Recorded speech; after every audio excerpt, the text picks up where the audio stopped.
알래스카의 광활한 상공에서 누구도 예측하지 못한 충격적인 사건이 발생하였습니다. 150명의 승객을 태운 민항 여객기가 철사의 무리와 충돌한 직후 생존 확률이 전무한 급강하 상황에 놓였습니다. 30년 경력의 미국인 기장은 통제를 상실하고 상황의 불가능성을 선언하기에 이르렀습니다. 모두가 절망에 빠진 바로 그 순간 침묵을 지키던 한 한국인 탑승객이 자리에서 일어섰습니다. 왜 모두가 당황하고 있는 것입니까? 라고 묻는 그의 행동에 동양인이 상황을 알 리 없다고 생각하며 승객들은 좌절하였으나 단 18초라는 경이적인 시간 만에 기적적인 일이 일어났습니다. 탑승객 150명 전원이 생존하였으며 미국 전역의 파일럿들은 이 사건의 경악을 금치 못했습니다. 도대체 그의 정체는 무엇이었을까요? 지금부터 그 놀라운 이야기를 상세히 공개하겠습니다. 저는 캐나다 항공안전조사관 사라 맥도널드입니다. 저는 그날 밤 알래스카 상공에서 전개되었던 그 악몽과 같은 비행을 평생 잊지 못할 것입니다. 30년 동안 이 직무를 수행해 왔으나 그날처럼 죽음에 근접하게 마주했던 경험은 없었습니다. 저는 승객으로 위장하여 비공식적인 안전점검 임무를 수행 중이었습니다. 앵커리지발 시애틀행 FX 2847편은 겉으로 보기에 지극히 평범한 여객기였습니다. 제 옆 좌석에는 한 노부부가 불안감에 찬 대화를 나누고 있었습니다.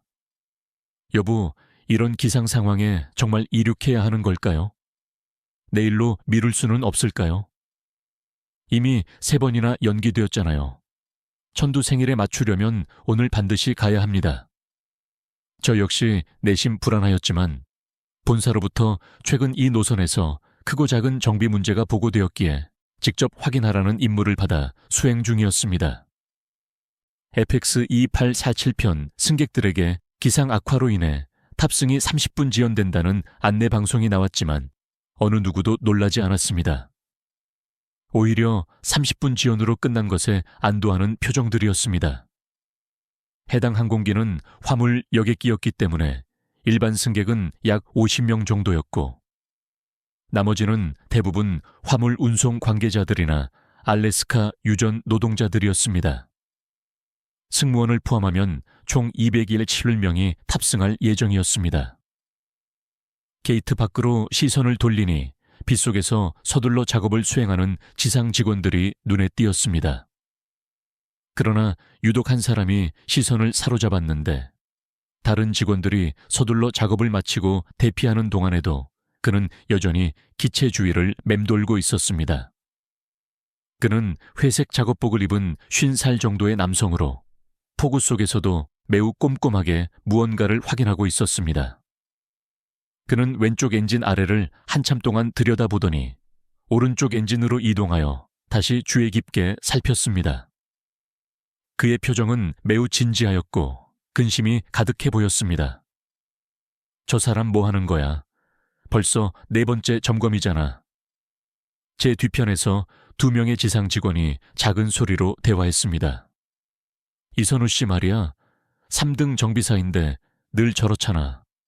너무 꼼꼼해서 탈이라니까. 그래도 오늘은 유난히 심하네. 표정도 안 좋고. 혹시 무슨 예감이라도 왔나?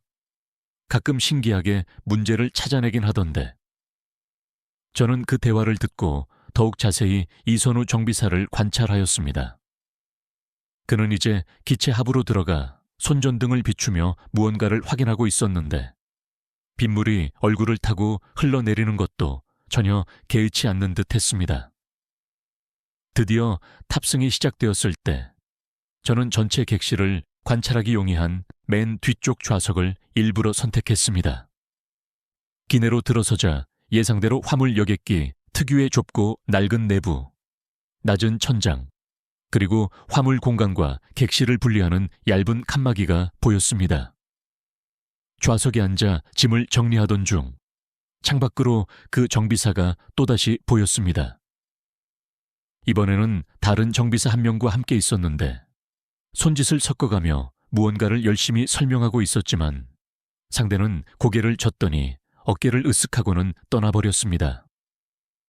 이선우 씨는 홀로 남아 다시 엔진을 올려다보았습니다. 그리고는 주머니에서 수첩을 꺼내 무언가를 적었는데 비에 젖어 글씨가 번질 것임에도 불구하고 계속해서 기록했습니다. 저 정비사 아저씨 왜 저래요? 옆자리에 앉은 알래스카 대학 학생처럼 보이는 젊은 여성이 제게 물었습니다. 글쎄요, 뭔가 걱정되나 봅니다. 비행기 괜찮은 거겠죠? 벌써 무서운데. 기내는 점차 승객들로 채워졌는데 대부분 거친 손과 그을린 얼굴을 한 노동자들이었습니다. 몇몇은 피곤에 지쳐 눈을 감고 있었고 일부는 소주병을 꺼내 마시기 시작했습니다. 제 뒤쪽으로 4줄쯤 떨어진 곳에 누군가 조용히 앉았습니다. 돌아보니 작업복을 입은 남성이었는데 바로 그 정비사 이선우 씨였습니다. 이선우는 젖은 머리를 대충 닦아내며 창밖을 응시했습니다. 그의 표정은 여전히 어두웠고 간헐적으로 깊은 한숨 소리가 들렸습니다. 승객 여러분, 안녕하십니까? 저는 오늘 FX 2847편을 운항할 기장 로버트 밀러입니다. 조종실 확성기에서 기장의 목소리가 흘러나왔습니다. 현재 기상 상황이 매우 좋지 않습니다만 30년 경력을 바탕으로 안전하게 모시겠습니다. 다만 극심한 난기류가 예상되오니 이륙 후에도 좌석 벨트는 계속 착용해 주시기를 부탁드립니다.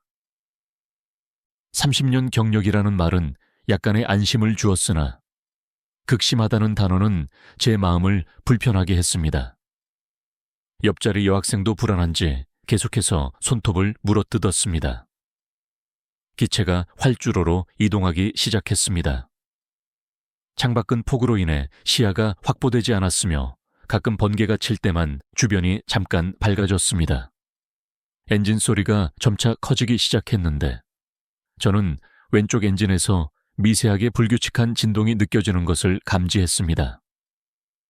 일반 승객은 인지하지 못할 정도였지만 30년간 항공기와 함께한 저는 그 이상 징후를 알아차릴 수 있었습니다.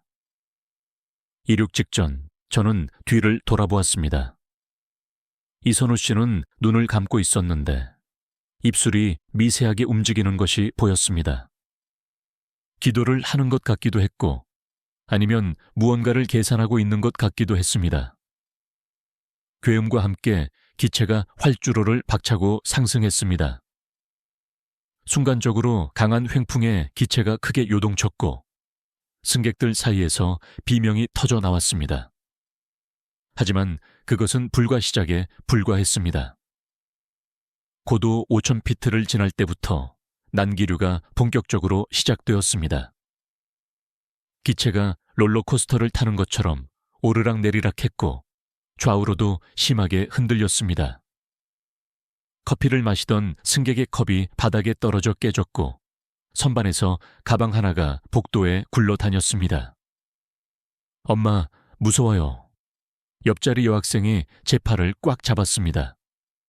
저 역시 솔직히 두려웠지만 침착한 척 했습니다. 괜찮아요. 이 정도는 자주 있는 일이에요. 하지만 바로 그때 왼쪽 엔진에서 이상한 소리가 들리기 시작했습니다. 웅궁거리는 정상적인 엔진음에 섞여 간헐적으로 딱딱거리는 금속성 소음이 발생했습니다. 마치 엔진 내부에서 무언가가 충돌하는 것 같았습니다. 저는 즉시 뒤를 돌아보았고 이선우 씨가 이미 자리에서 일어선 것을 확인했습니다. 그의 얼굴은 창백하게 질려 있었고 입에는 식은땀이 맺혀 있었습니다. 시작됐구나. 그가 중얼거렸는데 그 목소리에는 두려움과 동시에 묘한 결연함이 담겨 있었습니다. 160분이 지나 고도 15,000피트에 도달했을 때 난기류는 더욱 심화되었고 왼쪽 엔진의 이상, 소음도 더욱 자주 들렸습니다. 승객들은 아직 그 소리를 명확히 인지하지 못한 듯 했지만 제 불안감은 점점 증폭되었습니다. 그리고 이선우 씨의 표정을 보니 그 역시 같은 생각을 하고 있다는 것을 알 수 있었습니다. 20,000피트를 지날 무렵이었습니다. 갑작스럽게 왼쪽에서 펑 하는 폭발음과 함께 기체가 크게 흔들렸습니다. 창밖을 보니 왼쪽 엔진에서 섬광과 불꽃이 튀고 있었습니다. 엔진이 폭발했어요. 누군가 비명을 질렀고 순식간에 기내는 아수라장으로 변했습니다. 경고음이 귀를 찢을 듯 울려 퍼졌고 산소 마스크가 우수수 떨어졌습니다. 기체는 왼쪽으로 급격히 기울어지며 나선형으로 추락하기 시작했습니다. 메이데이, 메이데이. 기장의 다급한 목소리가 들려왔습니다. FX-2847 좌측 엔진 화재. 고도 급강하 중. 조종실의 절박한 무전 내용이 스피커를 통해 객실로 흘러나왔는데 기장의 목소리는 평소의 침착함을 완전히 상실한 상태였습니다. 저는 본능적으로 좌석 팔걸이를 꽉 붙잡았습니다. 30년 경력에도 불구하고 이런 상황은 저에게도 처음이었습니다. 중력이 사라진 듯한 느낌이 들었고 제 몸이 좌석에서 붕 뜨려는 것을 안전벨트가 간신히 붙잡고 있었습니다. 앞 좌석에서 10살쯤 되어 보이는 남자아이가 울부짖었고 엄마는 아이를 꽉 안고 있었지만 본인 역시 공포에 질려 있었습니다. 괜찮아, 우진아, 엄마가 옆에 있어. 무서워하지 마. 하지만 그 목소리는 심하게 떨리고 있었습니다. 제 옆자리의 여학생은 이미 의식을 잃은 듯했고 고개가 축 늘어져 있었습니다. 저는 떨리는 손으로 그녀에게 산소 마스크를 씌워주었습니다. 기체는 계속 추락하고 있었는데 고도계를 흘끗 보니 분당 4,000피트씩 떨어지고 있었습니다. 이 속도라면 5분 안에. 하느님, 제발, 아직 죽고 싶지 않아요. 뒤쪽에서 러시아 정교회 기도문 같은 누군가의 기도 소리가 들렸습니다. 우리 아빠에게 사랑한다고 전해주세요. 제발. 다른 쪽에서는 젊은 여성이 휴대폰에 대고 울먹이며 마지막 메시지를 남기고 있었습니다. 바로 그때였습니다. 쿵. 뒤쪽에서 무언가 떨어지는 소리가 났습니다. 돌아보니 이선우 씨가 통로에 서 있었습니다. 다른 모든 사람이 좌석에 매달려 있을 때 그만이 홀로 일어선 것입니다. 기체가 심하게 요동치는 와중에도 그의 자세는 놀라울 정도로 안정적이었습니다. 그는 앞으로 걸어오기 시작했는데 추락하는 기내에서 마치 평지를 걷는 것처럼 자연스러워 믿기지 않았습니다. 패닉 상태의 승무원이 그를 발견하고 소리쳤습니다. 손님, 자리로 돌아가십시오. 위험합니다. 하지만 이선우 씨는 멈추지 않았습니다. 승무원 앞에 다다르자 그는 단호하지만 분명한 목소리로 말했습니다. 화물칸으로 가야 합니다. 엔진 비상 차단 시스템을 수동으로 작동시켜야 합니다. 지금 무슨 말씀을 하시는 거예요? 화물칸은 영하 40도입니다. 이대로 30초 안에 조치하지 않으면 왼쪽 엔진 화재가 연료 탱크로 번져 폭발합니다. 비행 중에는 통상 불가능합니다. 그의 목소리에는 확신이 가득했습니다. 그는 주머니에서 낡은 공구 가방을 꺼내 보이며 말을 이었습니다. 저는 정비사입니다.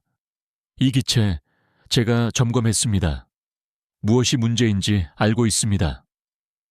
승무원은 망설이다가 인터폰으로 조종실에 연락했습니다. 기장님, 정비사라는 승객이 화물칸으로 가서 엔진을 수동 차단하겠다고 합니다. 뭐든 해보라고 해. 우리는 이미 통제력을 잃었어. 기장의 절박한 대답이 들렸습니다. 이선우 씨가 화물칸으로 향하는 문을 열었을 때 차가운 공기가 객실로 밀려왔습니다. 정말 영하의 온도였습니다. 그는 작업복 지퍼를 끝까지 올리고 안으로 들어갔습니다. 1분, 2분. 시간이 너무나 느리게 흘러갔습니다. 기체는 여전히 추락 중이었고 이제 고도는 8,000피트까지 떨어졌습니다. 알래스카의 산들이 점점 가까워지고 있었습니다. 그때 왼쪽 엔진의 불꽃이 사그라지기 시작했습니다. 그리고 잠시 후 엔진이 완전히 멈추었습니다. 더 이상의 폭발 위험은 사라진 것입니다. 좌측 엔진 정지 확인. 화재 진압. 조종실에서 안도의 목소리가 들렸습니다. 하지만 여전히 우리는 한쪽 엔진만으로 추락하고 있었습니다. 3분이 더 지났을 때 믿을 수 없는 일이 일어났습니다. 불을 흥. 죽었던 왼쪽 엔진에서 다시 소리가 나기 시작한 것입니다. 처음에는 미약했지만 점차 정상적인 엔진음으로 바뀌어갔습니다. 이게 어떻게? 좌측 엔진 재가동됐습니다. 조종실에 놀란 목소리가 들렸습니다. 기체의 추락 속도가 눈에 띄게 감소했고 조금씩 수평을 되찾기 시작했습니다. 5분 후 화물칸 문이 열리고 이선우 씨가 모습을 드러냈습니다. 온몸이 얼어붙은 듯 했습니다. 작업복은 찢겨 있었고 손은 동상으로 새빨갛게 부어 있었습니다. 이마에선 피가 흐르고 있었고 입술은 파랗게 질려 있었습니다. 하지만 그의 눈빛은 여전히 생기가 넘쳤습니다. 임시 조치입니다. 완전하진 않아요. 하지만 시애틀까진. 그는 말을 끝맺지 못하고 휘청거렸습니다. 옆에 있던 승객 2명이 재빨리 그를 부축했습니다. 이 사람이 우리를 구한 거예요. 누군가 외쳤고 기내에는 박수 소리가 터져 나왔습니다. 하지만 그는 고개를 저을 뿐이었습니다. 아직 끝난 게 아닙니다. 그의 말이 끝나기도 전에 이번에는 오른쪽 엔진에서 이상한 소리가 나기 시작했습니다. 텅, 텅텅. 금속이 부딪히는 둔탁한 소리였습니다. 모두의 얼굴이 다시 창백해졌습니다. 오른쪽 엔진의 불길한 소리의 기내는 다시 극도의 긴장감에 휩싸였습니다. 방금 전의 안도감은 순식간에 사라지고 더 큰 공포가 밀려왔습니다. 이선우 씨는 여전히 추위에 떨고 있었지만 그 소리를 듣자마자 눈빛이 날카로워졌습니다. 터빈 블레이드 손상. 예상했던 일이군요. 그가 중얼거리듯 말했습니다. 승무원이 담요를 가져와 그에게 덮어주려 했지만 그는 손을 들어 거절했습니다. 시간이 없습니다. 조종실로 가야 합니다. 무슨 말씀이세요? 지금 상태로는 오른쪽 엔진도 곧 멈춥니다.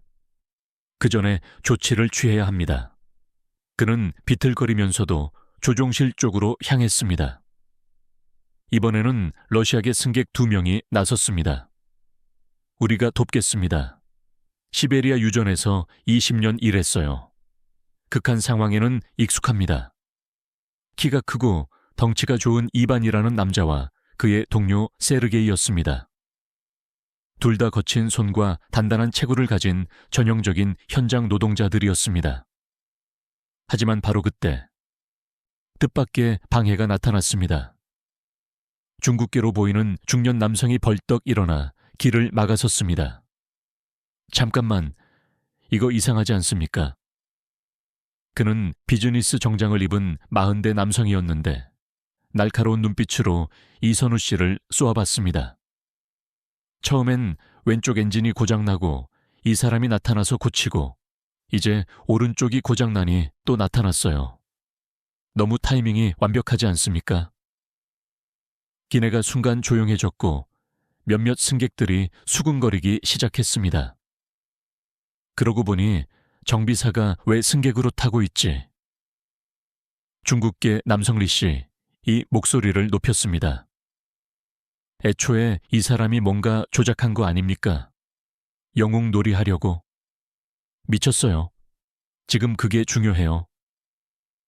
앞좌석에 앉았던 젊은 엄마가 격앙된 목소리로 항의했습니다. 이 사람이 없었으면 우리 벌써 추락했어요. 그래서 더 의심스럽다는 겁니다. 어떻게 혼자서 영하 40도의 화물칸에서 엔진을 고칩니까? 말이 됩니까?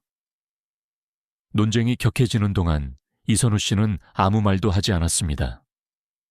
그저 조용히 서서 기다릴 뿐이었고 동상 입은 손을 주머니에 넣은 채 표정 하나 바꾸지 않았습니다. 그때 미국인 남성 하나가 일어섰습니다. 30대 초반의 금발 남성으로 보잉사 로고가 새겨진 셔츠를 입고 있었습니다. 저는 보잉사 항공 엔진 엔지니어 마크 존슨입니다. 그가 말했습니다. 방금 이분이 하신 일은 정비 매뉴얼에도 없는 수준입니다. 비행 중 엔진 재시동은 이론적으로만 가능한 일입니다. 그는 이선우 씨를 보며 말을 이었습니다. 당신 혹시 군 출신이십니까? 이선우 씨가 처음으로 작은 반응을 보였습니다. 눈을 감았다가 천천히 떴지만 여전히 대답은 없었습니다. 됐습니다. 지금은 논쟁할 때가 아니에요. 그가 마침내 입을 열었습니다. 목소리는 쉬어 있었지만 단호했습니다. 5분 안에 조치하지 않으면 오른쪽 엔진도 완전히 멈춥니다. 그럼 이 무거운 화물기는 그냥 추락해요. 믿든 말든 선택은 여러분 몫입니다. 그리고는 중국계 남성을 지나쳐 조종실로 향했습니다. 이반과 세르게이가 그를 따랐고 저 사라 맥도널드도 자리에서 일어났습니다. 조종실 문이 열렸을 때 내부는 마치 전쟁터 같았습니다. 각종 경고등이 깜빡이고 있었고 기장과 부기장은 땀범벅이 되어 조종관과 씨름하고 있었습니다. 뭐야? 승객은 들어올 수 없... 캡틴 밀러, 저 알아보시겠습니까? 이선우 씨가 물었습니다. 기장이 돌아보더니 눈이 커졌습니다. 이선우? 네가 왜 여기? 설명은 나중에 하죠. 오른쪽 엔진 터빈 블레이드가 손상됐습니다. RPM을 60%로 낮추고 연료 혼합비를 조정해야 합니다. 그럼 추력이 완전히 멈추는 것보단 낫습니다. 제 말대로 해보세요. 기장이 망설이다가 지시대로 조작을 시작했고 놀랍게도 엔진의 불규칙한 소리가 조금씩 줄어들었습니다. 어떻게 이걸? 20년 전에 배운 겁니다. 구식 방법이지만 여전히 통합니다. 이선우 씨가 부기장 옆 보조석에 앉으며 말했습니다. 이제부터 제가 보조하겠습니다. 캡틴은 메인을 계속 맡아주세요. 그의 손이 능숙하게 계기판 위를 움직였습니다. 비록 동상으로 부어 있었지만 그 움직임은 정확했고 마치 오랜 친구를 만난 듯 자연스러웠습니다. 밖에서는 여전히 논란이 계속되고 있었습니다. 중국계 남성의 목소리가 들렸죠. 저 한국인을 믿을 수 있습니까? 뭔가 숨기고 있는 게 분명해요. 하지만 곧 다른 승객들의 목소리가 들렸습니다. 그만 좀 하세요. 저 사람이 우리를 구하고 있잖아요. 맞아요. 의심할 시간에 기도나 하세요. 조종실에서 이선우 씨는 묵묵히 임무를 계속했습니다. 복잡한 계기들을 확인하고 기장에게 조언하며 때로는 직접 조작했습니다. 고도 12,000피트 유지. 좋아요. 이제 연료 소비를 줄여야 합니다. 최적 속도는... 그가 머릿속으로 빠르게 계산하며 숫자들을 불렀고 기장과 부기장은 그의 지시를 정확히 따랐습니다.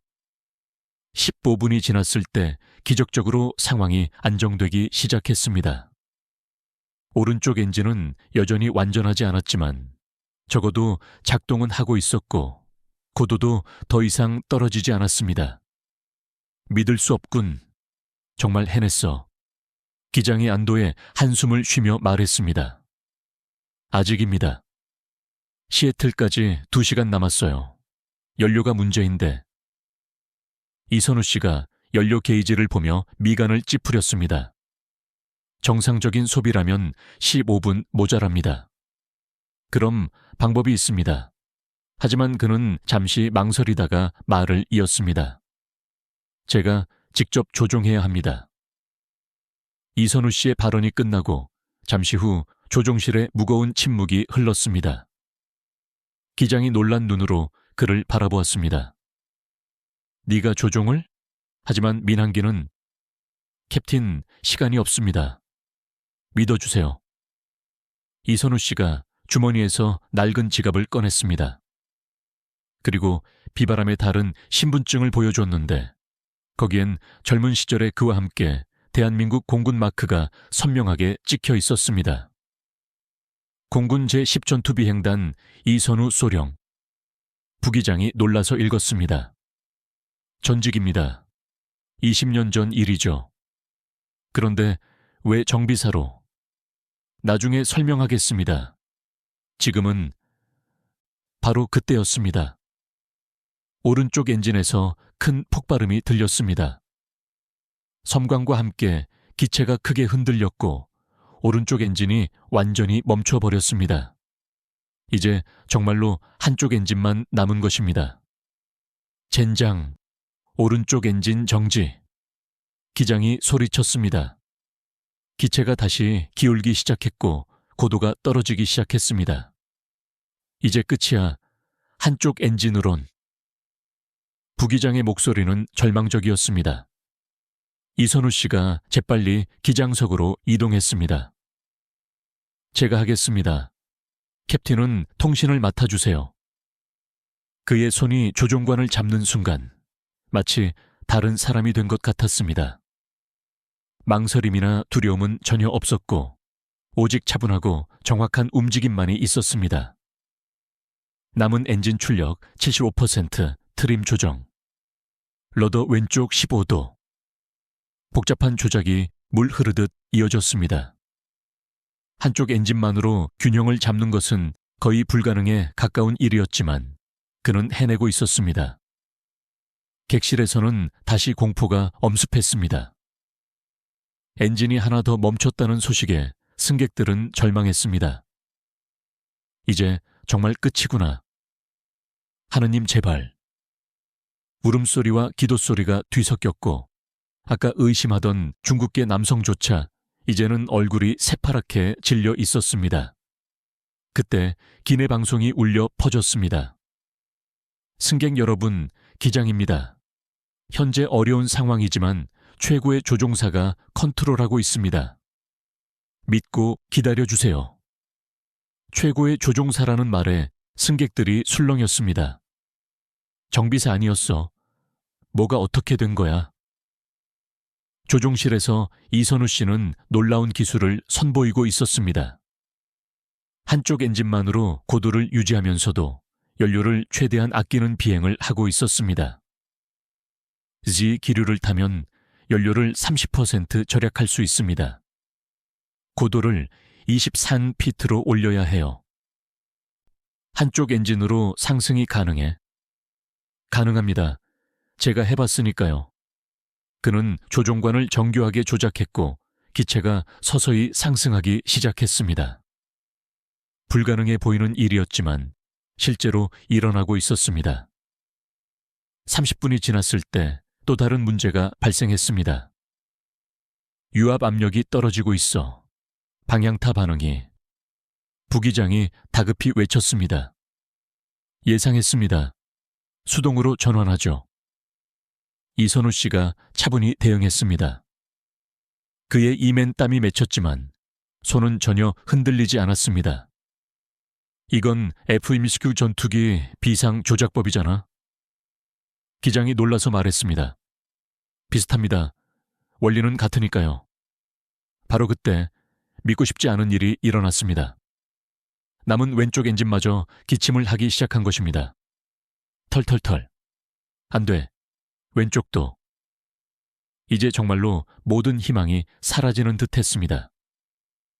엔진이 모두 멈추면 우리는 그저 거대한 글라이더가 되어 추락할 뿐이었습니다.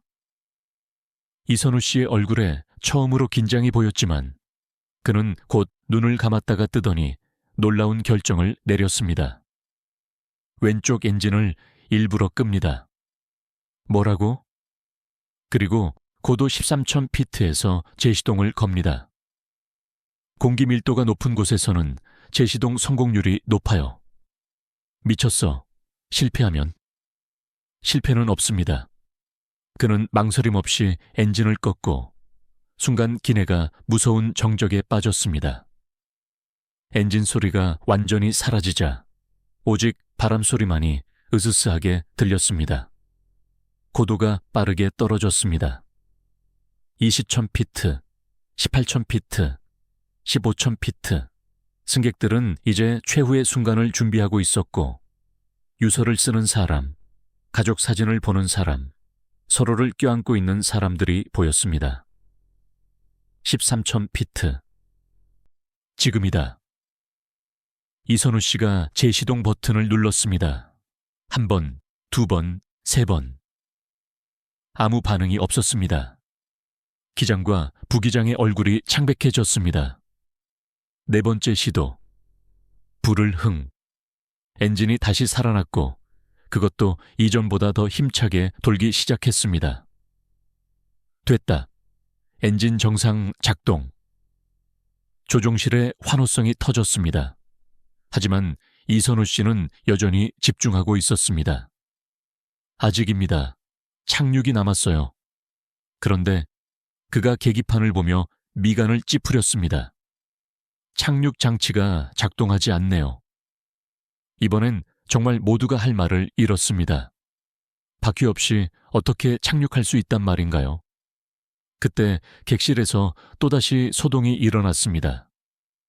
아까의 중국계 남성 리 씨, 이 다시 소리를 질렀습니다. 봐요, 이게 다 쇼 아닙니까? 너무 드라마틱하지 않습니까? 닥치세요. 이번엔 러시아인 이반이 버럭 소리를 질렀습니다. 한 번 더 그런 소리 하면 창밖으로 던져버릴 겁니다. 하지만 몇몇이 동조하기 시작했습니다. 이상하긴 해. 한 사람이 모든 걸 해결한다니. 영웅 코스프레 아닐까? 그때였습니다. 이선우 씨의 목소리가 기내 방송으로 흘러나왔습니다. 승객 여러분, 저는 이선우입니다. 모두가 숨을 죽였습니다. 의심하시는 분들이 계신 것 같은데. 당연합니다. 저도 제 자신이 의심스러우니까요. 그의 목소리가 떨렸습니다. 20년 전 저는 동료를 지키지 못했습니다. 제 실수로 가장 아끼던 후배 박민재를 잃었죠. 그 후로 다시는 하늘을 날지 않겠다고 맹세했습니다. 조종실에서도 객실에서도 모두가 귀를 기울였습니다. 하지만 오늘 201 생명이 제게 달려 있습니다. 과거는 바꿀 수 없지만 현재는 바꿀 수 있습니다. 그래서 그는 잠시 말을 멈췄다가 이었습니다. 끝까지 최선을 다하겠습니다. 믿어주세요.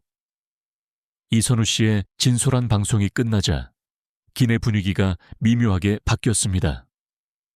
하지만 여전히 일부 승객들은 의심의 눈초리를 거두지 않았습니다. 특히 그 중국계 남성은 더욱 목소리를 높였습니다. 감동적인 이야기네요. 하지만 그게 다 사실입니까? 20년 전 일을 누가 확인할 수 있죠? 리 씨, 제발 그만하세요. 옆자리에 한국계 미국인이 말렸지만 소용없었습니다. 아니, 생각해보세요. 정비사가 전투기 조종사였다. 그것도 이렇게 완벽한 타이밍에? 할리우드 영화도 이렇게 뻔하진 않아요. 그때 뜻밖의 사람이 일어섰습니다. 맨 뒤쪽에 혼자 앉아있던 백발의 노인이었습니다. 지팡이를 짚고 일어서는 그는 떨리는 목소리로 말했습니다. 나는 미 공군 퇴역 대령 윌리엄 앤더슨입니다. 모두가 그를 바라봤습니다. 2002년 11월 14일 한미연합훈련 프리덤 이글. 나도 거기 있었어. 객실이 순간 조용해졌습니다. 노인이 계속했습니다. 그날 한국 공군 F-16 2대가 극한의 저공 비행 훈련 중이었어. 선두기는 이선우 소령. 뒤따르던 윙맨은 박민재 중위. 노인의 목소리가 떨렸습니다. 계곡을 빠져나오는 순간 갑작스러운 하강 기류가 덮쳤소. 박중희의 기체가 통제력을 잃었고 이소령이 자기 기체를 위험하게 조작해서 박중희를 구하려 했지만 그는 잠시 말을 멈췄다가 이었어요. 결국 박중희는 추락했어. 하지만 그건 이소령의 잘못이 아니었어. 오히려 그는 자기 목숨을 걸고 동료를 구하려 했으니까. 기내가 숙연해졌습니다. 앤더슨 대령이 계속했습니다. 그 후로 이소령은 스스로를 용서하지 못했어. 최고의 조종사였는데 하루아침에 사라졌지. 우리는 그를 파이팅 펠컨의 유령이라고 불렀소. F임스크의 별명이 파이팅 펠컨이었거든. 중국계 남성 리 씨도 이제는 입을 다물었습니다. 만약 조종실에 있는 사람이 정말 그 이선우라면 우리는 최고의 손에 맡겨진 거예요. 바로 그때 시애틀 관제탑과의 교신이 스피커로 흘러나왔습니다. FX-1847. 여기는 시애틀 관제탑. 비상 착륙 준비 완료. 그런데 착륙 장치가 수동으로 시도 중입니다. 부분적으로만 작동하고 있어요. 이선우 씨의 차분한 목소리가 들렸습니다. 동체 착륙 가능성도 염두에 두고 있습니다. 알겠습니다. 소방차와 구급차 대기 중. 그런데 당신 목소리가 낯이 익은데. 나중에 이야기하죠. 지금은 집중해야 합니다. 착륙이 임박하자 승객들은 다시 극도로 긴장했습니다. 동체 착륙이라니 그것은 곧 기체가 활주로에 배를 깔고 미끄러진다는 뜻이었고 자칫하면 폭발할 수도 있었습니다. 충격 자세 취해주세요. 머리를 숙이고. 승무원들이 외쳤고 모두가 고개를 숙였지만 공포는 숨길 수 없었습니다. 그때 이선우 씨가 마지막 시도를 했습니다. 부기장님, 유압 압력을 수동으로 최대한 올려주세요. 제가 신호하면 정확히 3초간 유지. 알겠습니다. 고도 1000피트, 800피트, 600피트. 지금 쿵 무언가 작동하는 소리가 났습니다. 우측 주류는 50% 전개. 전륜도 나왔습니다. 좌측은 여전히 안 나와요. 한쪽 바퀴만으로 착륙해야 하는 상황. 이것도 충분히 위험했지만 동체 착륙보다는 나았습니다. 300피트, 200피트, 100피트. 다들 꽉 잡으세요. 50피트, 30피트, 10피트. 쿵. 오른쪽 바퀴가 먼저 활주로에 닿았습니다. 기체가 크게 기울었고 왼쪽 날개가 활주로에 닿을 듯 말 듯 아슬아슬했습니다. 불꽃이 튀고 금속 긁히는 소리가 귀를 찢었습니다. 이선우 씨는 필사적으로 균형을 잡았는데 오른쪽 바퀴 하나와 엔진 역추진만으로 수백 통읍의 기체를 컨트롤하는 것이었습니다. 5비메르, 1km, 1.26km. 기적적으로 기체가 천천히 속도를 줄이며 멈춰 섰습니다. 왼쪽 날개 끝이 살짝 활주로에 닿아 긁혔을 뿐 그게 전부였습니다. 살았다. 217명 전원이 무사했습니다. 기내는 환호와 울음으로 가득 찼고 서로를 껴안고 박수를 치며 신에게 감사 기도를 올렸습니다. 우리가 살았어. 살았다고. 기적이야. 이건 기적이야. 그런데 이상했습니다. 가장 기뻐해야 할 사람, 우리를 구한 사람의 목소리가 들리지 않았습니다. 조종실 문이 열리고 기장과 부기장이 나왔는데 둘 다 탈진한 표정이었지만 안도감이 가득했습니다. 이선우 씨는요? 누군가 물었습니다. 아직 안에 계십니다. 마무리 작업을 하고 계십니다. 5분이 더 지나서야 이선우 씨가 모습을 드러냈습니다. 그는 조용히 걸어 나왔는데 마치 아무 일도 없었다는 듯 담담했습니다. 승객들이 박수를 치며 다가왔습니다. 정말 감사합니다. 생명의 은인이세요. 어떻게 감사를 드려야. 하지만 그는 손을 들어 사양했습니다. 저는 그저 할 일을 했을 뿐입니다. 그때 중국계 리 씨가 다가왔습니다. 그의 얼굴은 불그락부르락했습니다. 당신 정말로 그 이선우 소령이었군요. 제가 큰 실수를... 괜찮습니다. 의심하는 게 당연해요. 저라도 그랬을 겁니다. 이선우 씨의 대답은 담담했고 원망이나 서운함은 전혀 없었습니다. 하지만 리 씨는 계속 사과했습니다. 아니, 정말 죄송합니다. 당신은 영웅인데. 영웅은 무슨... 저는 여전히 20년 전 그날의 실패자일 뿐입니다. 그의 눈에 깊은 슬픔이 스쳤습니다. 다만 오늘은 조금 나은 결과를 얻었을 뿐이죠. 구급대원들이 들어와 부상자들을 확인하기 시작했습니다. 다행히 심각한 부상자는 없었습니다. 이선우 씨도 동상 치료를 위해 병원에 가야 했지만 그는 거부했습니다. 다른 분들부터 봐주세요. 전 괜찮습니다. 공항 터미널로 이동하면서 많은 승객들이 그의 주위에 모여들었습니다. 정비사로 일하신 이유가... 한 승객이 조심스럽게 물었습니다. 속죄라고 해야 할까요? 더 이상 조종은 못하겠지만 비행기 곁에는 있고 싶었어요. 혹시라도 도움이 될 수 있을까 해서요. 그래서 그렇게 꼼꼼하게 점검하신 거군요. 네, 제가 놓친 작은 실수로 또 누군가 희생될까봐. 그의 목소리가 작아졌습니다. 터미널에 도착했을 때 기자들이 몰려들었습니다. 하지만 이선우 씨는 모든 인터뷰를 거절했습니다. 할 말이 없습니다. 그저 운이 좋았을 뿐이에요. 그리고는 사람들 틈에 섞여 조용히 사라지려 했습니다. 하지만 승객들이 그를 놓아주지 않았습니다. 기다려주세요. 연락처라도, 감사 인사라도 제대로. 그때 앤더슨 대령이 지팡이를 짚고 다가왔습니다. 이소령, 아니 이씨, 20년 만이군. 이선우 씨가 돌아보았고 노인을 알아본 그의 눈이 흔들렸습니다. 앤더슨 대령님, 자네를 다시 보게 되어 기쁘네. 특히 이런 모습으로. 노인이 그의 어깨를 두드렸습니다. 박중희도 하늘에서 기뻐할 거야. 자네가 다시 하늘을 날았으니.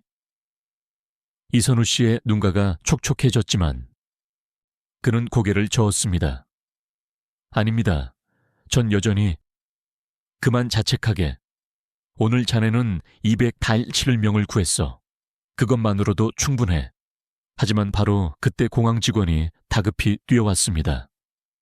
저기 혹시 조종사분 계신가요? 급한 상황이... 모두가 긴장했습니다. 설마 또... 공항 직원의 얼굴은 창백했습니다. 숨을 헐떡이며 말했습니다. 페어뱅크스발 화물기가 알래스카 상공에서 조난 신호를 보냈습니다. 빙하지대의 비상 착륙을 시도한다는데 뭐가 문제인가요? 조종사가 심장마비로 쓰러졌고 부기장은 2년차 신입이라. 게다가 승객 중에 수학여행 가는 고등학생 40명이 모두가 숨을 죽였습니다. 빙하 착륙이라니, 그것도 경험 없는 부기장이. 날씨가 너무 악화되어서 접근이 불가능하대요. 레이더도 먹통이고. 그때 이선우 씨가 나섰습니다. 관제탑으로 갈 수 있습니까? 네. 하지만 원격으로라도 도와야죠. 시간이 없어요. 공항 직원이 망설이다가 고개를 끄덕였습니다. 따라오세요. 우리 중 몇몇이 이선우 씨를 따라 관제탑으로 향했습니다. 엘리베이터 안에서 그는 빠르게 머릿속으로 무언가를 계산하는 듯 했습니다. 빙하 착륙. 20년 전 캐나다 훈련에서 한 번. 그가 중얼거렸습니다. 관제탑에 도착하자 긴박한 상황이 한눈에 들어왔습니다. 대형 스크린에 조난 항공기의 위치가 빨간 점으로 표시되어 있었고 고도가 실시간으로 떨어지고 있었습니다. 윈드러너 380 응답하세요.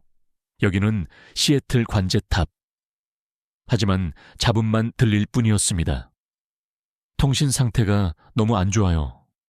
간신히 연결은 되는데 관제사가 초조하게 말했습니다. 이선우 씨가 헤드셋을 받아들었습니다. 제가 해보겠습니다. 그는 심호흡을 한번 하고는 차분하게 말했습니다. 윈드러너 38봉 들립니까? 천천히 심호흡하고 제 목소리에 집중하세요. 잡음 속에서 희미하게 대답이 들렸습니다. 네네 들려요. 도와주세요. 기장님이 젊은 목소리였고 공포에 떨고 있었습니다. 이름이 뭐죠? 제임스 박입니다. 부기장이 연차인데 이런 건 처음이라. 제임스, 잘 들어요. 저는 이선우입니다. 빙하 착륙 경험이 있습니다. 제 말만 따르면 됩니다. 하지만 저는 한 번도 할 수 있어요. 먼저 현재 상황을 말해주세요. 고도, 속도, 연료량. 고도 15,000 피트. 아니, 14,000. 계속 떨어져요. 속도는 210노트. 연료는 18분. 상황이 심각했습니다. 일반 공항까지는 30분이 걸리는 거리였습니다. 이선우 씨가 재빨리 지도를 펼쳤습니다. 현재 위치에서 북동쪽 10km의 평탄한 빙하가 있을 겁니다. 그곳에 착륙할 거예요. 빙하예요? 그게 가능한가요? 관제탑 직원들이 수군거렸습니다. 하지만 이선우 씨는 개의치 않았습니다. 제임스, 지금부터 제 말을 정확히 따라하세요. 먼저 플랩을 15도로 내리고. 잠깐, 전방의 산이 보여요. 제임스의 비명 같은 목소리가 들렸습니다. 침착해요. 고도를 얼마나 더 올릴 수 있나요? 몰라요. 엔진이 말을 안 들어요. 이선우 씨가 재빨리 계산했습니다.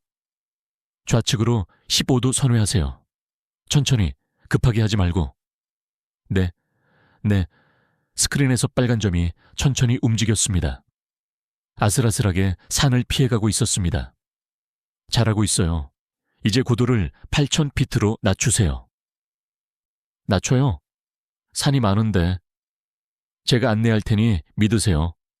정확히 8,000피트에서 계곡 기류를 탈 수 있어요. 믿기 어려운 일이 벌어지고 있었습니다. 이선우 씨는 마치 그곳 지형을 손바닥 보듯 알고 있는 것처럼 정확하게 안내했습니다. 5도 더 왼쪽. 좋아요. 이제 직진하세요. 앞이 안 보여요. 눈보라가 너무 심해서. 계기만 보세요. 시야는 필요 없어요. 15분이 흐르는 동안 관제탑에 있던 모든 사람이 숨을 죽이고 지켜봤습니다. 이선우 씨의 이맨 땀이 맺혔지만 목소리는 여전히 차분했습니다. 연료가 5분 남았어요.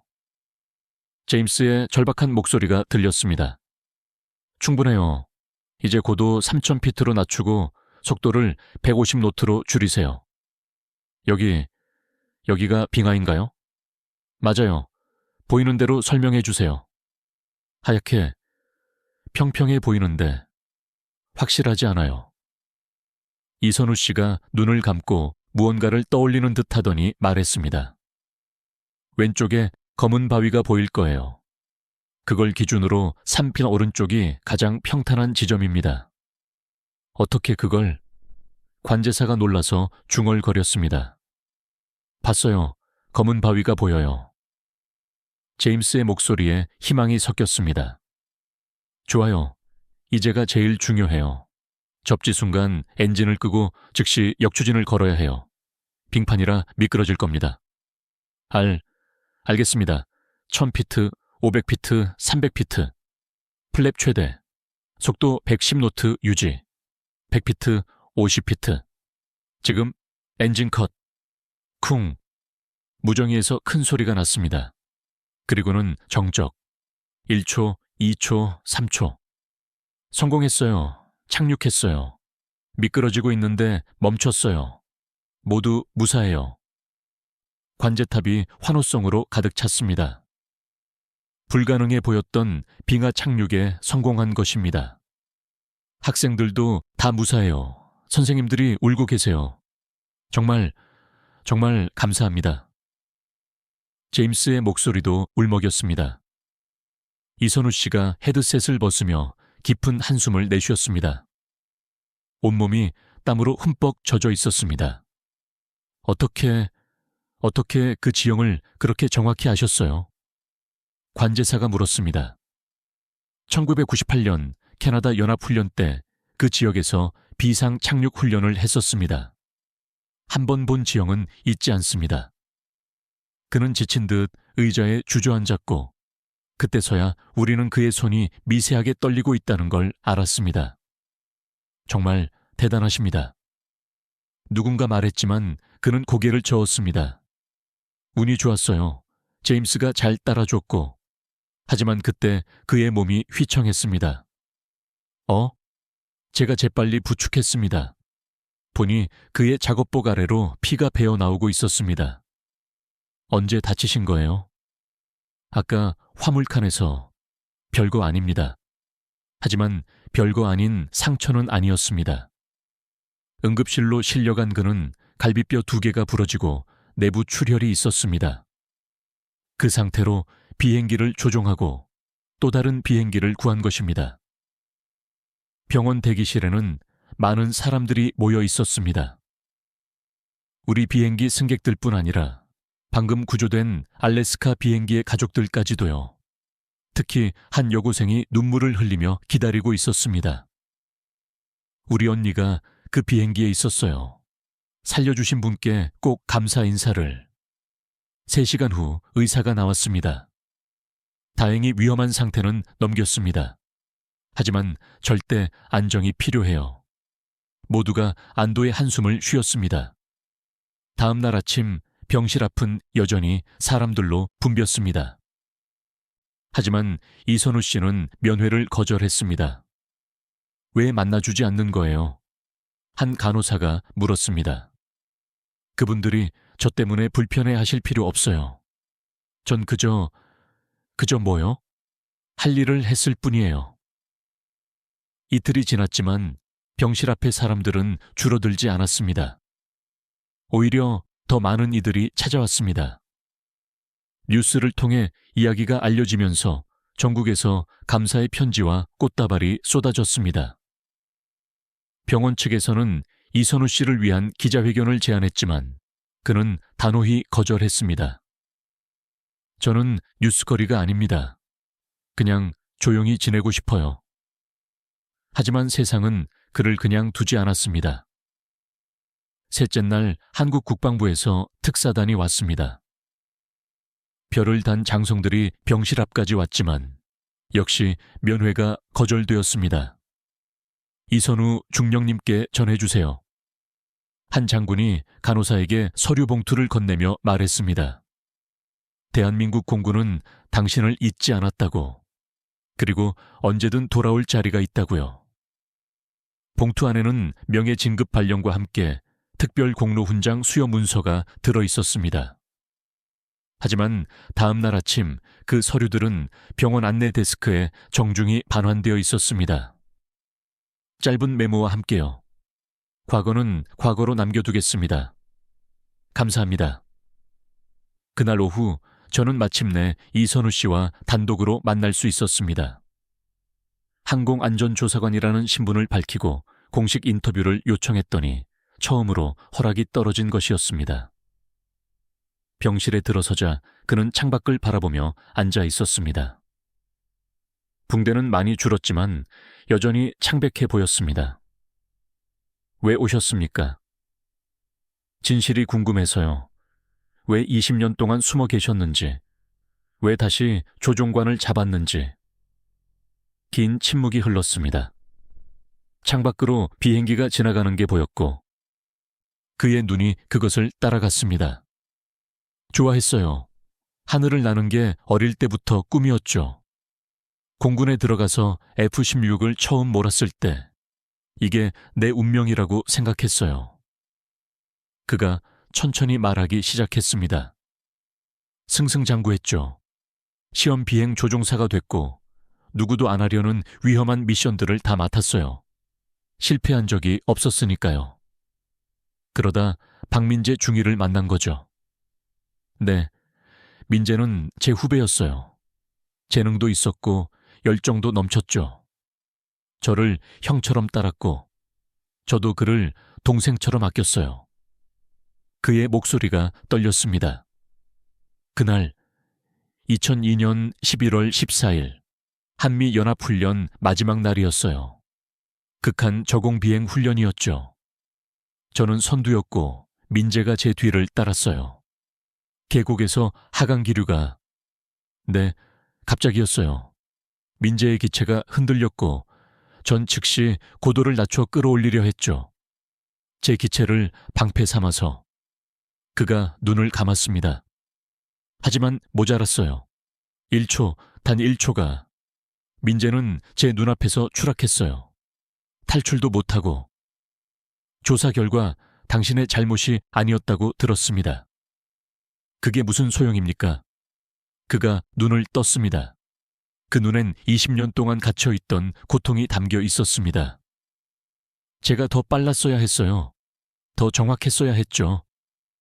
최고의 조종사라고 불렸으면서 가장 소중한 사람 하나 못 구했어요. 그래서 조종을 그만둔 건가요? 자격이 없다고 생각했어요. 다시는 누군가의 목숨을 제 손에 맡기고 싶지 않았죠. 그래서 정비사가 됐어요. 그가 씁쓸하게 웃었습니다.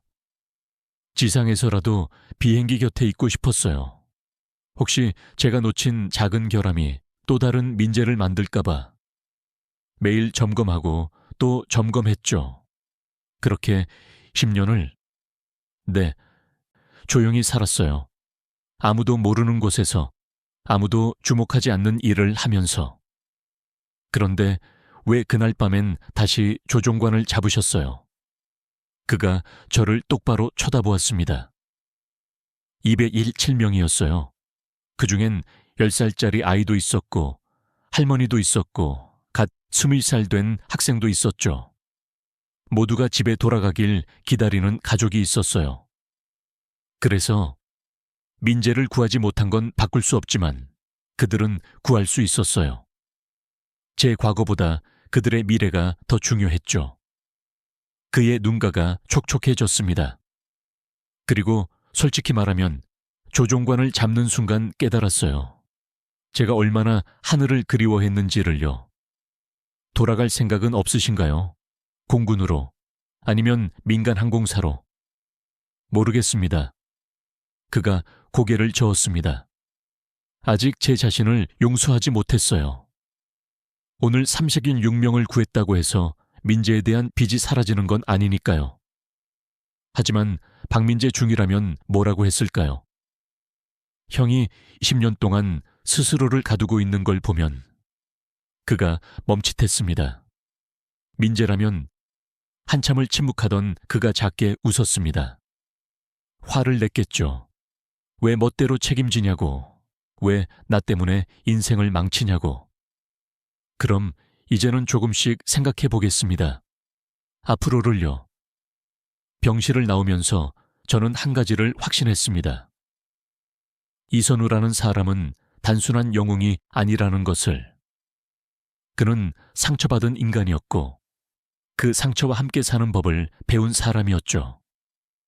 그리고 가장 중요한 순간, 그 상처보다 더 큰 용기를 선택할 수 있는 사람이었습니다. 일주일이 지나 이선우 씨가 퇴원하는 날, 병원 앞은 인파로 가득했습니다. 그를 보기 위해 온 사람들, 기자들, 방송사 카메라들. 하지만 그는 뒷문으로 조용히 빠져나갔습니다. 캐나다행 비행기 표를 끊어뒀다고 했습니다. 다시 정비소로 돌아가실 건가요? 공항까지 배웅을 나온 제게 그가 말했습니다. 네, 제 자리는 거기니까요. 하지만 이제 모두가 당신을 알아봐요. 조용히 살기 힘들 텐데. 익숙해지겠죠. 사람들 기억은 생각보다 짧으니까요. 그때 한 무리의 사람들이 다가왔습니다. 알래스카 비행기에서 구조됐던 학생들과 선생님들이었습니다. 이선우 선생님. 여학생 하나가 뛰어와 그를 껴안았습니다. 정말, 정말 감사해요. 언니도 친구들도 모두 무사할 수 있었어요. 이선우 씨는 당황한 듯 어색하게 서 있었지만 곧 학생의 등을 토닥여줬습니다. 다행이야. 건강하게 잘 지내. 저희가 모금했어요. 한 선생님이 봉투를 내밀었습니다. 학생들과 학부모들이 십시일반 모은 것이었습니다. 감사의 표시로. 아닙니다. 이선우 씨가 손을 저었습니다. 전 돈을 받을 수 없어요. 그냥 일을 했을 뿐이니까요. 하지만 대신 그가 학생들을 둘러봤습니다. 여러분 중에 조종사가 되고 싶은 학생 있나요? 몇몇 학생이 손을 들었습니다. 그럼 이 돈으로 그 학생들 항공교육비를 대주세요. 미래의 조종사들에게 투자하는 게 훨씬 의미 있을 겁니다. 선생님들이 감동한 표정으로 고개를 끄덕였습니다. 학생들이 떠나고 이번엔 우리 비행기 승객 대표들이 왔습니다. 중국계 리 씨도 함께였습니다. 이선우 선생님, 저희가 준비한 게 있습니다. 그들이 펼쳐 보인 건 217명 전원의 서명이 담긴 대형 감사 플래카드였습니다. 생명의 은인이신 이선우 선생님께 227개의 마음을 담아. 이건 이선우 씨의 목소리가 떨렸습니다. 너무 과분합니다. 전 그저 할 일을. 하셨다는 말씀 또 하실 건가요? 리 씨가 웃으며 말했습니다. 선생님, 우리 알아요. 당신이 얼마나 대단한 분인지, 그리고 얼마나 겸손한 분인지도요. 하지만 이번 한 번만큼은 다른 승객이 말을 이었습니다. 우리가 감사하다는 걸 받아주세요. 그게 선생님이 우리한테 줄 수 있는 마지막 선물이에요. 이선우 씨가 플래카드를 받아들었습니다. 그리고는 한참을 바라보다가 조용히 말했죠. 감사합니다. 소중히 간직하겠습니다. 탑승 시간이 다가왔습니다. 그가 게이트로 향하려는데 앤더슨 대령이 지팡이를 짚고 나타났습니다. 이소령, 잠깐만. 대령님, 자네에게 줄 게 있네. 노인이 낡은 상자를 꺼냈습니다. 2002년 그날 박중희가 마지막으로 남긴 음성 기록이야. 블랙박스에서 복원한 거지. 이선우 씨의 얼굴이 굳어졌습니다. 들어보게. 자네가 들어야 할 내용이야. 노인이 낡은 녹음기를 작동시켰습니다. 잡음 속에서 젊은 목소리가 들렸습니다. 형, 괜찮아요. 제가 실수했어요. 형 잘못 아니에요. 기체가 흔들리는 소리. 탈출하세요. 아직 늦지 않았어요. 이선우 씨의 목소리. 안 돼. 아직 끌어올릴 수 있어. 박민재 중위의 차분한 목소리. 형, 놔줘요. 형까지 위험해요. 형은 계속 날아야 해요. 저 대신 더 많은 사람들을 위해서. 마지막 말이 끝나고 소음만 남았습니다. 이선우 씨는 고개를 떨궜습니다. 어깨가 떨리고 있었습니다. 20년 동안 민재의 마지막 말을 잊고 있었네요. 그가 떨리는 목소리로 말했습니다. 계속 날라고. 더 많은 사람들을 위해서. 그래, 자네는 그 유언을 지킨 거야. 20년 만에. 앤더슨 대령이 그의 어깨를 잡았습니다. 이제 그만 자책하고 박중희가 원했던 대로 살게. 이선우 씨가 고개를 들었습니다. 눈가는 붉었지만 그 눈빛은 전과 달랐습니다. 조금 더 밝아진 것 같았습니다. 감사합니다, 대령님. 이제 조금은 알 것 같습니다. 제가 어떻게 살아야 할지. 탑승 최종 안내가 나왔습니다. 가봐야겠습니다. 언제든 돌아오게. 자네가 필요한 곳이 많으니까. 이선우 씨가 게이트로 들어가기 직전 마지막으로 우리를 돌아봤습니다. 그리고 처음으로 환하게 웃었습니다. 다들 건강하세요. 그리고 하늘에서 또 만나요. 그가 사라진 후 앤더슨 대령이 제게 말했습니다. 저 사람 분명 돌아올 거야. 하늘은 저런 조종사를 그냥 놔두지 않거든. 어떻게 하세요? 눈빛이 달라졌어. 20년 동안 죽어있던 눈이 다시 살아났으니까. 3개월 후 저는 한국을 방문했습니다. 항공안전국제회의 참석차였지만 사실 이선우 씨를 만나고 싶은 마음이 더 컸습니다. 인천공항에 도착해서 놀란 건 공항 곳곳에 그날의 이야기가 전시되어 있다는 것이었습니다. 알래스카 기적의 밤, 조용한 영웅 이선우. 사진과 함께 간단한 설명이 붙어 있었지만 화려하지 않았습니다. 한국답게 절제되고 담담했습니다. 주변 사람들에게 물어보니 대부분 그 이야기를 알고 있었습니다. 하지만 반응이 독특했습니다. 아, 그 정비사분 말씀이세요? 대단하시죠? 근데 그런 분이 한국엔 많아요. 네, 묵묵히 자기 일하시는 분들이요. 드러내지 않아서 그렇지. 택시기사님의 말이 인상적이었습니다. 대전으로 향하는 길, 저는 한국의 풍경을 유심히 봤습니다. 아침 일찍 가게 문을 여는 사람들, 횡단보도에서 아이들을 지키는 교통지도 봉사자들, 지하철에서 노인에게 자리를 양보하는 젊은이들, 모두가 당연하다는 듯 자기 역할을 하고 있었습니다.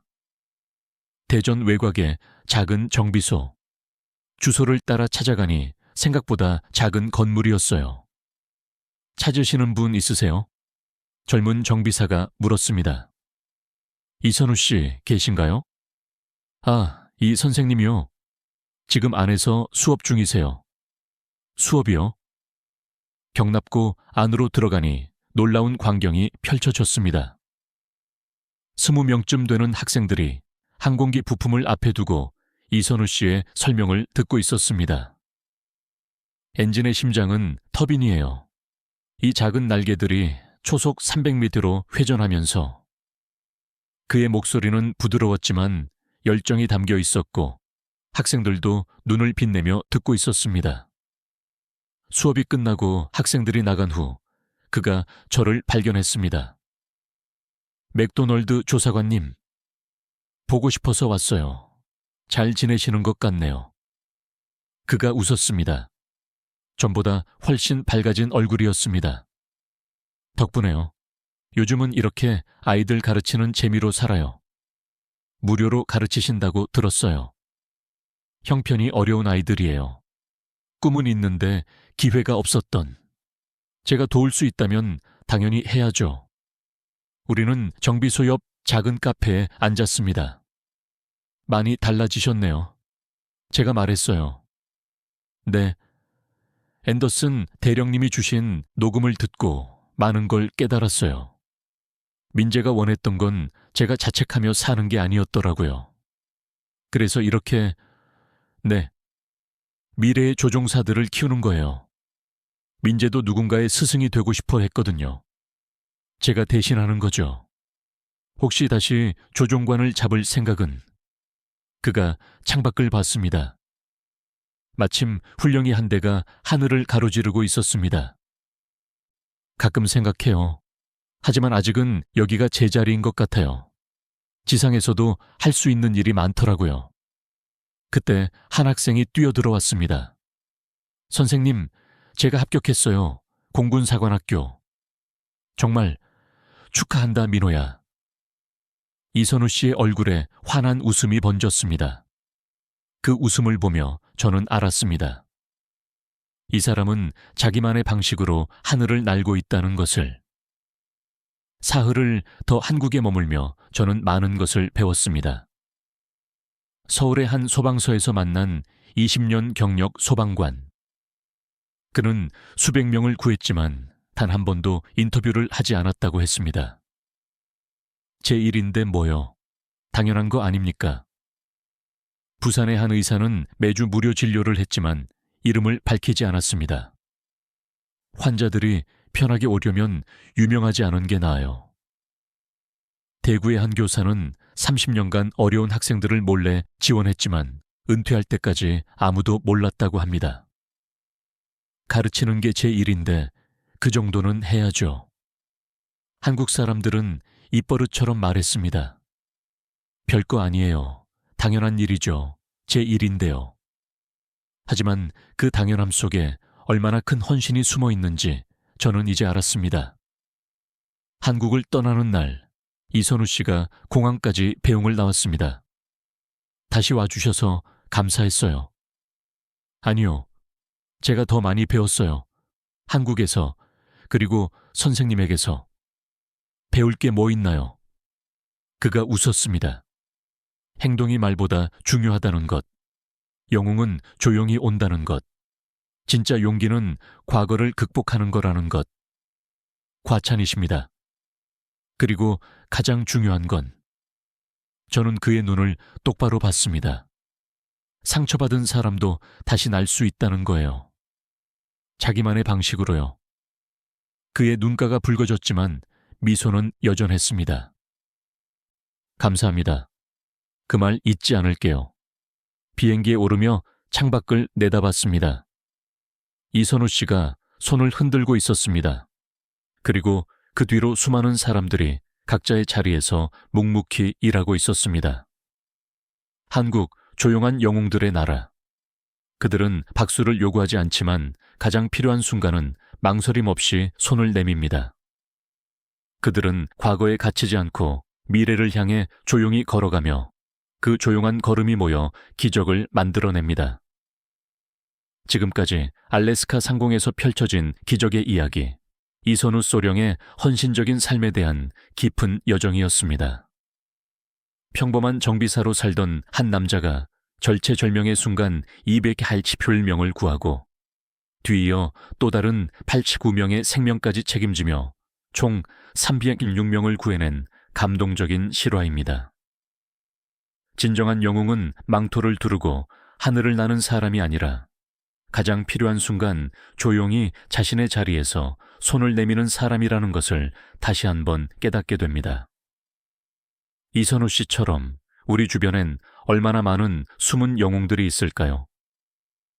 만약 오늘 이 놀라운 이야기가 당신의 가슴을 울렸다면 영상에 좋아요를 눌러주시고 채널 구독을 통해 이 영웅의 여정을 계속 함께해 주시기 바랍니다. 그리고 특히 이 감동적인 실화가 묵묵히 자신의 자리에서 최선을 다하는 모든 이들에게 진정한 응원의 메시지가 되도록 지금 바로 이 영상을 널리 공유 부탁드립니다. 더 많은 분들이 이 고결한 희생과 용기를 기억할 수 있도록 힘을 보태주세요. 지금까지 코리아 원더풀이었습니다. 감사합니다.